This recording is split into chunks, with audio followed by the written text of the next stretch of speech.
Loss का एक बड़ा एग्जाम्पल आपने दिया है, क्योंकि वो बच्चे को तो तब सिखाया जाएगा जब उसके माता पिता ने सीखा होगा या और अब आज जो समय आ गया है उसमें ऐसा लग रहा है कि बहुत लंबा गैप हो गया कि इन चीज़ों को समझा जाए। इस पर मैं थोड़ा विस्तार से आपसे बात करता हूं, लेकिन तोड़ो कारा तोड़ो जैसे वृहद उपन्यास के रचयिता नरेंद्र कोहली जी भी इस मसले पर कुछ कह रहे हैं, उनकी बात को भी हम सुन लेते हैं।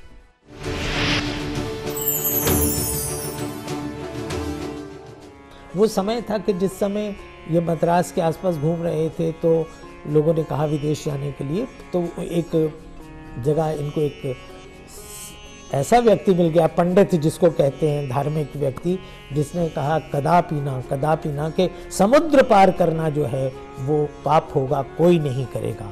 लेकिन ये हंस के चले गए, समुद्र भी पार किया, जो उस समय तक ये एक तरह से पाप माना जाता था। ऐसी कितनी चीज़ें हैं उनके मन के और धर्म को जो परिवर्तन आए, वो भी ये था कि उन्होंने कहा कि जब मैं इस धरती पर उतरा था इंग्लैंड में, तो मेरे मन में अंग्रेज़ों के प्रति जितनी घृणा थी शायद ही किसी के मन में हो, पर आज मैं समझ पाया हूँ कि इस जाति में क्या क्या गुण हैं। आज मेरे मन में घृणा नहीं है। जब शिकागो पहुँचे थे तो उन्होंने कहा कि हिंद महासागर के तल में जितना कीचड़ है सब अंग्रेज़ों के मुंह पर मल दिया जाए तो कुछ भी गलत नहीं होगा, क्योंकि उन्होंने उससे ज़्यादा मेरी भारत माँ को, मेरी माँ को कलंकित किया है। तो विरोध था। वहाँ जाकर के उन्होंने ये भी एक जगह कहा कि एक वो समय था कि जब मैं जिस कलकत्ता में सड़क की जिस दिशा में ये थे सिनेमा घर होते थे, उस दिशा में नहीं चलता था, उसके विपरीत दिशा में चलता था। अब मैं उस घर में रह सकता हूँ जिसमें वेश्याएं रहती हैं। अपने आप को, मतलब सबके प्रति इतना प्रेम कि अगर वो वेश्या भी है तो उसका कुछ कारण होगा। अगर कोई और वहाँ के जो शराबी, जो वहाँ के गरीब दरिद्र गाड़ी खींचने वाले लोग अमेरिका में, उनको खोज करके उनके घरों में घुस जाना और उनके साथ भाइयों की तरह से व्यवहार करना, ये उन्हीं के वश का था, बाकी लोगों के वश का था नहीं। क्योंकि धनी लोग जो थे वो कहते थे कि स्वामी तुम जो कुछ कर रहे हो, जहाँ कमरा लेके 2 कमरे किराए पे लिए थे उस बदनाम बस्ती में, बोले people will not come, right sort of people will not come. उन्होंने कहा okay, but right sort of people came. ये प्रेम के कारण जैसे उन सबको एक कर लेना। और मूलतः क्या होता है कि प्रेम दिखाना नहीं होता, प्रेम तो हृदय में होता है। तो हृदय में जितना प्रेम उससे था, उससे उन्होंने भारत को ही क्या, उन्होंने संसार को संगठित करने का प्रयत्न किया और जिसमें बहुत सफल भी हुए।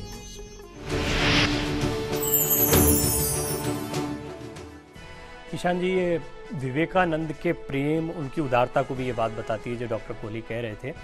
और ये प्रेम बहुत ऊंचे दर्जे का प्रेम है, इसको बहुत सामान्य तौर पर या सामान्य प्रेम से कंपेयर भी नहीं किया जा सकता। लेकिन क्या ये प्रेम, क्योंकि विवेकानंद ने एक रास्ता चुना था, उस रास्ते पर वो चल पड़े थे, इसीलिए वो उन चीज़ों का अनुसंधान कर रहे थे, इसलिए वो उन चीज़ों को पा रहे थे, ये वजह है? या फिर आम तौर पर अगर एक आम इंसान या आम हिंदुस्तानी, एक आम दर्शक जो आपको सुन रहा है, वो इस प्रेम को समझना चाहे और पाना चाहे तो कैसे पाए? बहुत आसान तरीका है, लेकिन बहुत मुश्किल है। पिछले एक एपिसोड जब हमारे यहाँ हुए तो एक ही प्रतिक्रिया आई कि आपके बहुत अच्छे विचार थे, लेकिन आपने जो असाइनमेंट दिए वो बड़े मुश्किल थे। मेरे पास एक प्रतिक्रिया आई। तो दूसरे को समझने का जो भी कहा ना, उस प्रेम को जानना चाहे कैसे। एक वाक्य जो विवेकानंद अक्सर कहते थे कि मैं किसी को भी भूखा नहीं देखना चाहता। मेरे ख्याल से उन्होंने अनेक बार इस बात को दोहराया होगा। यहाँ भी कहा था ना भी पिछले सप्ताह, ये कुत्ता भी अगर भूखा है तो। अब देखो एक असाइनमेंट छोटा सा हम बात कर रहे हैं कि अगर उस स्थिति तक तुम पहुंच जाओ जिसको कहते हैं ना भूखे मरने की नौबत आ गई, तुम 3 दिन 4 दिन 5 दिन अपने पूरे परिवार के साथ ऐसा करो कि हम खाना नहीं खाएंगे तब तक, जब तक कि ये ना हो जाए कि हमारे भूख के हमारे प्राण निकलने वाले हैं, और उसके बाद हम तुम्हें रूखी सूखी रोटी देंगे खाने को, तो खा के देखो। ये असाइनमेंट नहीं करेगा कोई भी। इससे भी छोटा असाइनमेंट मेरे बच्चे ने एक बार कहा, सड़क के किनारे जो मजदूर सड़क बना रहे थे, कि ये लाल मिर्च की चटनी से ही रोटी खा रहे हैं बस, ऐसा कैसे हो सकता है? तो मैंने कहा चलो ऐसा करते हैं, 7 दिन हम लोग चटनी से रोटी खाएंगे। तो एक तरह से हल्का सा विद्रोह शुरू हो गया घर में कि ये क्या तरीका, चटनी से रोटी खाएंगे। मैंने कहा नहीं, करके देखते हैं, आओ करके देखें। विज्ञान की पुस्तकों में होता है ना, आओ करके देखें, आजमाना। तो किसी प्रकार से उनको सहमत किया, सहमत हो गए। उन्होंने चटनी से रोटी खाई 1 सप्ताह, और खाने के बाद उनको जो एहसास था, जिसको हम सहानुभूति कहते हैं, सहानुभूति शब्द दुख के रूप में नहीं होता, सह अनुभूति, कि दूसरा जो अनुभूत कर रहा है उसको हम भी अनुभूति कर लें। तो मैंने कहा तुम खा के देखो, चटनी से रोटी खाओ। 1 सप्ताह का असाइनमेंट था। फिर जमीन पे सोने का असाइनमेंट दिया बच्चों को, खुद भी सोता था, पत्नी भी सोती थी। जब हमारे भरत, भगवान राम ये जंगलों में जमीन पर सो सकते हैं, एक मैं कहूँ कि पार्क में प्रवीण तुम रात को 1 हफ्ते सो जाके, तो तुम कहोगे कि मेरी पत्नी ने कहा है कि शान जी से बात ही नहीं करनी आपको, यही कहोगे। सो सकते हो 1 सप्ताह तुम, बताओ, पार्क में रात को जाकर, जो कि सब प्रकार से सुरक्षित है, नहीं सो सकते। ये विवेकानंद हिमालयों में उन स्थानों पर नंगे बदन सोया है जहाँ का तापमान थर्मामीटर से नहीं नापा जा सकता। ये अभी क्योंकि बहुत से दर्शक जो आपको सुन रहे होंगे इस बात का अर्थ ऐसे भी लगा रहे होंगे कि क्या हमें भी इसी तरह के असाइनमेंट करना है, या दुखों को हम चाहे जिन परिस्थितियों में जी रहे हैं, जितने सामर्थ्यवान हो, इन परिस्थितियों को भोगना, या जो उदाहरण अभी ईशान जी ने दिए इसके मायने क्या है, आपके जीवन में इसके मायने क्या है, आप कैसे आजमा सकते हैं, इस पर भी मैं बात करूंगा। लेकिन एक ब्रेक उससे पहले लेना है। ब्रेक पर जाने से पहले स्वामी विवेकानंद के एक सशक्त विचार के साथ दर्शकों को छोड़े जा रहे हैं। जब तक ये छुआछूत आपका धर्म व रसोई और बर्तन आपके भगवान हैं, आप आध्यात्मिक रूप से उन्नति नहीं कर सकते। ये विभिन्न धर्मों की विभिन्नता मात्र निरर्थक शब्दों का संघर्ष है। सब समझते हैं कि मेरे विचार मौलिक है और सब कुछ अपने तरीके से करना चाहते हैं, इसी से संघर्ष उत्पन्न होता है। यहाँ यानी भारत के लोगों ने वेदों को त्याग दिया है और सारा तर्क ज्ञान अब रसोई में है। भारत का धर्म आजकल है छुआछूत, जिसे दूसरे स्वीकृत नहीं करेंगे। एक दिन हर देश हमारे पूर्वजों द्वारा अपनाई अद्भुत जीवन पद्धति तथा उनके दर्शन चिंतन द्वारा प्रकट सुविचारों और सिद्धांतों को अपनाएगा।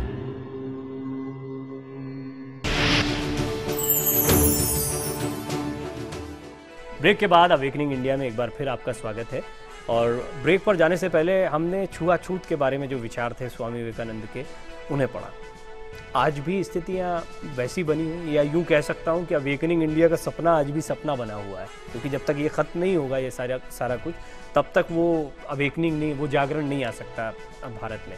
आपने ब्रेक से पहले कुछ उदाहरण दिए, निजी जीवन के उदाहरण भी दिए, अपने बच्चों के उदाहरण भी दिए। इन चीज़ों को, ये सारी तो परेशानियां हैं, इनको दूर करना है तो हमारा योगदान क्या हो सकता है, और ये असाइनमेंट उसके लिए कैसे काम आ सकता है? क्या असाइनमेंट सबके लिए? बात एक थोड़ी हंसी से शुरू करता हूँ कि एक बहुत धनी स्त्री अकालग्रस्त क्षेत्र में गई, जहाँ अकाल पड़ा हुआ था, लोग भूखे मर रहे थे, कंकाल की तरह शरीर थे। तो बहुत अमीर स्त्री थी, तो उसके सहयोगियों ने उससे कहा कि देखिए लोगों की क्या हालत हो गई है। वो उसे इसलिए लेकर गए थे कुछ सहायता करें। तो उसने कहा इनकी ऐसी हालत क्यों हो गई? तो उन्होंने कहा इनके पास खाने को रोटी नहीं है। तो वो कहते फिर ब्रेड बटर क्यों नहीं खाते? जी। आप इसका व्यंग्य समझ रहे होंगे कि उस तल पर जाकर पता ही नहीं है उसको कि मालूम भाव नहीं क्या है, रोटी का भाव क्या है। आप प्रवीण जी अनुभव नहीं कर सकते कि 2 वर्ग बने हुए हैं। एक इतना उच्च वर्ग है कि जिसको निम्न वर्ग की कठिनाइयों का, उनके दुखों का, उनके कष्टों का बोध तक नहीं है। एक कहावत है ना, जाके पाऊँ ना पड़ी भी बाई, सो क्या जाने पीर पर आए। दूसरा किस यातनापूर्ण जीवन में जी रहा है, नरक में जी रहा है, घोर नरक में। इसको अनुभव करना होगा तो उनके बीच जाना होगा ना। स्वामी विवेकानंद ने क्या किया था? अकालग्रस्त क्षेत्रों में, बीमारी वाले क्षेत्रों में उनके बीच गए थे। उस समय गए थे जब उनको आवश्यकता थी। वर्तमान में क्या होता है, कहीं भी कोई दुर्घटना घट जाती है, देश में कुछ आपदाएं हो जाती हैं, तो जो जिम्मेदार लोग हैं वो कब जाते हैं? जब सब कुछ हो चुका होता है, और सिर्फ एक दर्शक बनकर गए, देखा और वापस लौट आए। यही होता है। उनके बीच रहकर किसने सेवा की? एक कोई राष्ट्रीय मुझे व्यक्ति ऐसा दिखा दीजिए जिसने, जहां कोई बड़ी दुर्घटना हो गई होगी और उनके साथ आंखों में आंसू भर के उसने उनकी सहायता की हो। कैसे लोग करेंगे फिर? जब तक वो तत्व, वो पीड़ा, वो जज्बा भीतर पैदा नहीं होगा।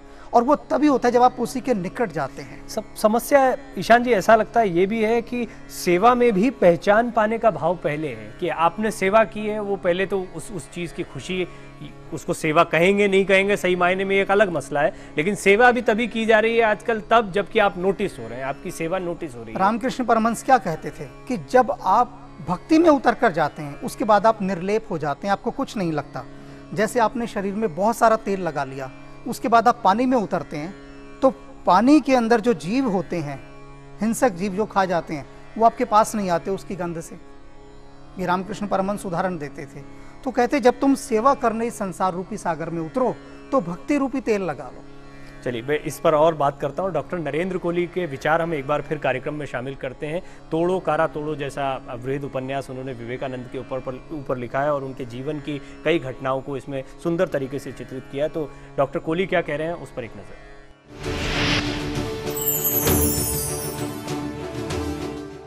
आरंभ से आप देखें तो आध्यात्मिकता तो जो थी वो थी, मतलब जिस समय अभी वो छोटे से थे उनको मालूम भी नहीं था, ध्यान लगाते थे सोने से पहले तो उनको त्रिकुटी पर ज्योति दर्शन होता था।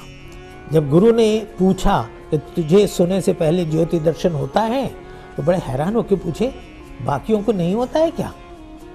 यानी वो मानते थे कि सोने से पहले की ये सहज प्रक्रिया है, सबको ही होता होगा। ये आध्यात्मिक वहाँ से। और ऊर्जा जो थी उसका एक छोटा सा उदाहरण वो है कि जब 3 वर्ष के थे और हाथ में चाकू लेकर सारे आंगन में उधम मचाए हुए घूम रहे हैं, माँ भी चिंतित है, 2 नौकरानियाँ पीछे जा रही हैं कि ये या तो खुद को मार लेगा या किसी को मार देगा, उसको पकड़ने का प्रयत्न किया जा रहा है, तो पकड़ में नहीं आ रहे।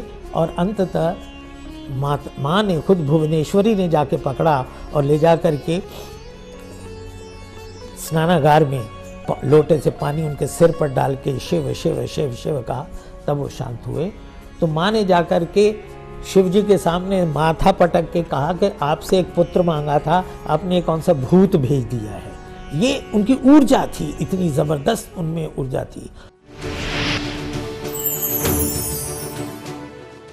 डॉक्टर कोहली ने एक और जीवन का चरित्र बताया विवेकानंद के बचपन के बारे में। और अब जब वो महापुरुष बन जाते हैं उसके बाद उनका क्या बचपन, क्या जवानी, सब बहुत महत्वपूर्ण लगने लगती है और सब नोटिस में आ जाती है। लेकिन आपने एक बहुत इंपॉर्टेंट बात कही थी। अब हम प्रोग्राम के आखिरी दौर में जा रहे हैं और शुरुआत में पिछले हफ्ते भी जब बात कर रहे थे तो आपने शिक्षा को बहुत महत्वपूर्ण माना था। शिक्षकों को, पाठशाला को पठन के लिए जो कुछ दिया जा रहा है, बच्चों को जो सामग्री दी जा रही है और जो कंटेंट दिया जा रहा है वो भी बहुत महत्वपूर्ण था। आने वाले समय में आपको लगता है कि आज से अगर किसी चीज़ की शुरुआत करना है, अभी तक हम कुछ नहीं कर पाए, अभी तक हम अवेकनिंग इंडिया को नहीं समझ, आज से हमें शुरू करना है, अभी क्या करना शुरू करें? सबसे पहले तो जो जितना भी संतों का साहित्य है वो उनकी अपनी भाषा में रहा। हमने क्या किया, सबसे पहले अपनी राष्ट्रीय भाषा को हटा दिया। तो अब जो बच्चे हैं वो महापुरुषों को ही नहीं जान पाते। एक छोटा सा उदाहरण दे रहा हूँ, प्रत्यक्ष उदाहरण है। मुंबई में जाने का संयोग हुआ तो वहाँ पर एक ने कहा एसवी रोड पर आप चले जाइएगा। क्या नाम बताया? SV road. तो जिज्ञासा उठी क्या है ये एसवी रोड। मैंने बहुत लोगों से पूछा, कोई नहीं बता पाया क्या है एसवी रोड। फिर किसी एक ने बताया कि इसका नाम है स्वामी विवेकानंद मार्ग। अब आप जब महापुरुषों को ही नहीं जान पाएंगे, आपके दिल में कुछ होगा ही नहीं। आप कहते हैं कि आर.के. पुरम, क्या हुआ? कुछ भी नहीं हुआ। मेट्रो रेल में मैं उस दिन बैठा, उसमें आवाज़ आई कि अब अगला मेट्रो स्टेशन जीटीबी नगर है। तो एक बच्चा अपनी माँ से पूछता है जीटीबी का क्या मतलब है? तो साथ में एक व्यक्ति बोला कि जीटीबी का मतलब है यहाँ एक ग्रैंड टीबी हॉस्पिटल है, इसलिए इस जगह का नाम जीटीबी है। अब गुरु तेग बहादुर नगर या स्वामी विवेकानंद या आर.के. पुरम, रामकृष्णपुरम, हमने जो सबसे खतरनाक काम किया है, अपने देश के महापुरुषों को हाशिए पर रख दिया, एक तरफ हटा दिया। जैसे मेज का कूड़ा होता है ना, हटा के साफ कर देते हैं। अब तुम मुझे बताओ, एसवी रोड सुनकर तुम्हारे दिल में कुछ होता है? कुछ हुआ? और मैंने कहा स्वामी विवेकानंद मार्ग, तो भीतर कुछ एक कंपन हुआ या नहीं हुआ? तो वो सारे कंपन हमने समाप्त कर दिए जो वाइब्रेशन पैदा करते थे। किसी भी चीज को सुन के कुछ एक एक्साइटमेंट होती थी, उत्तेजना होती थी, वो सारी समाप्त हो गई। तो जब वो समाप्त हो गई तो वो जो कोमल तत्व था, जो धर्म की ओर ले जाता, ध्यान की ओर ले जाता, मानवता की ओर ले जाता, उसके बीज को ही जब तुम कुचल रहे हो तो कहाँ से ये उम्मीद करते हो? कौन जिम्मेदार है इसके लिए? कौन जिम्मेदार है? सोचो। मुझे लगता है हम ही जिम्मेदार हैं, हम ही को इसे सुधारने की ज़रूरत है। और मैं ये भी समझ सकता हूँ कि ये बड़ी सुंदर बात आपने अभी कार्यक्रम के अंत में कही है। आगे भी हम इस मसले पर ईशान महेश जी से कुछ और मसलों पर बातचीत करेंगे, क्योंकि यही तक दायरा नहीं है, वो खामियां बहुत सारी जगह पे हैं और उनके लिए हमें एक बार फिर दर्शकों के सामने आना होगा। लेकिन आज के लिए और अवेकनिंग इंडिया में जुड़ने के लिए एक बार फिर आपका बहुत बहुत शुक्रिया है। एक छोटी सी बात मैं बोल दूं, एक असाइनमेंट जैसे आप कहते हैं, जाते जाते असाइनमेंट एक असाइनमेंट कि अगर थोड़ा सा साहस कर सकें तो अपने बच्चों को थोड़ा सा अभाव में रहना सिखाएं, थोड़ी कमी में, उनको थोड़ी सी कमी महसूस आर्टिफिशियली, जैसे एक्टिंग करते हैं हम, तो उसको कहें कि ठीक है एक हफ्ते जरा हम ऐसे भोजन करके देखें जैसे मजदूर करते हैं, या उसको अपने साथ ले गए, कहीं दीन दुखी कोई है तो उसके हाथ से, उस बच्चे के हाथ से उस दीन दुखी की सहायता करवाई जाए। ऑन द कॉन्ट्ररी हो ये रहा है कि बच्चे की ज़रूरत पैदा होने से पहले उसे पूरा किया जा रहा है, या अपने आप को बेहतर माता पिता दिखाने के चक्कर में हम बच्चे की ज़रूरत ही पैदा नहीं होने दे रहे हैं। चाहे वो खाने पीने की बात हो, चाहे गाड़ियों की बात हो, चाहे स्कूलों की बात हो, उसे ऊंचे से ऊंची सुविधा देना हमने अपना मकसद बना लिया है। लेकिन ये बच्चे के लिए ये विकार पैदा करता है, ये विकार पैदा करेगा और वो संस्कार पैदा नहीं कर पाएगा जिसकी जरूरत अवेकनिंग इंडिया के लिए। अवेकनिंग इंडिया का ये सफर हम आगे भी जारी रखेंगे। आपके सुझाव बहुत महत्वपूर्ण है। अपने सुझाव awakeningindia.dd@gmail.com पर आप हमें भेज सकते हैं। हमारा ईमेल एड्रेस एक बार फिर आपको बता दें, awakeningindia.dd@gmail.com।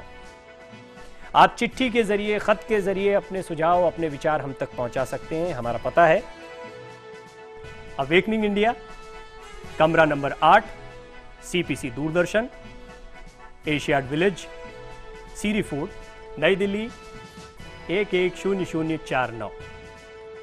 अवेकनिंग इंडिया में आज का सफर यहीं तक। अगले हफ्ते एक नए विषय के साथ आपसे फिर मुखातिब होंगे। नमस्कार।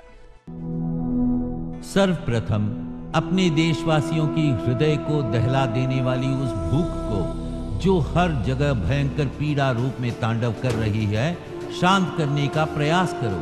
और उसके बाद ही तब तुम मेरे पास वेदांत पर चर्चा करने आना। उन सैकड़ों भूखे प्यासे मरते लोगों की जान बचाने के लिए ही अपने जीवन को न्यौछावर कर देना वेदांत धर्म का सार है।